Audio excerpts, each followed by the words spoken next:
At eto na nga, ipinakita na sa social media ang ipinalit ni Sian Lim kay Kim Chu.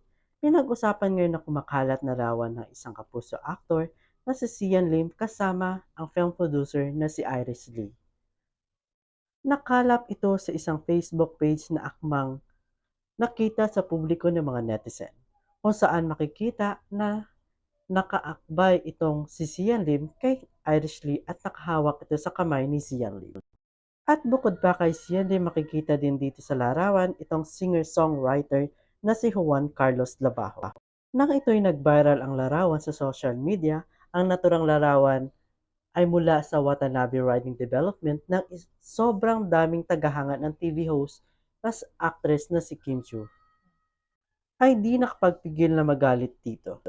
At napagtanto ng mga fan ni Kim Chu at nagkaroon ng haka-haka na pakiramdam na ito na siguro ang bagong babae ni Sian Lim na pinagpalit kay Kim Chu. Alam naman natin na ex na siya ni Sian Lim, si Kim Chu. Pero sobrang tagal na nila na in relationship na umabot ng 12 years. Nang nakaraang taon, meron na talagang lumalabas na spekulasyon na wala na talaga sila at may netizen na nagsasabi na merong third party, ngunit di naman ito sinagot ng dalawang magkasintahan. Noong December 23, 2023, itong si Kim Cho ay nagbahagi at kinumpirma na wala na talaga sila ni Sian Lim.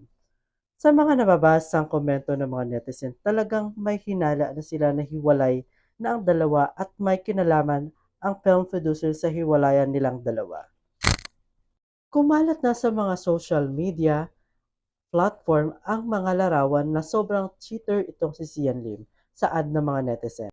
At ang iba pa ay nalungkot sa paghiwalay nila na sobrang nanghihinayin sa chemistry at ang iba din ay nagsasabing okay lang na maghiwalay sila na parang hindi naman itong seryoso si Sian sa relasyon nila.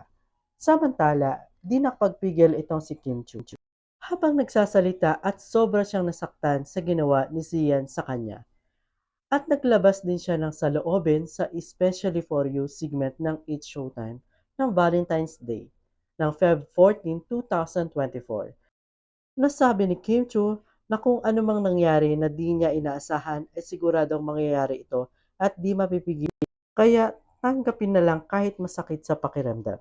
Ngunit habang nagsasalitang itong si Kim Cho ay di niya mapigilang umiyak at ang mga madlang people ay napaiyak din ng akma itong umiyak sa show. Tila sobrang nasaktan siya nito ng sobra na di makapaniwala na niloko pa siya ni Zian Lim na sobrang tagal na nilang magkarelasyon.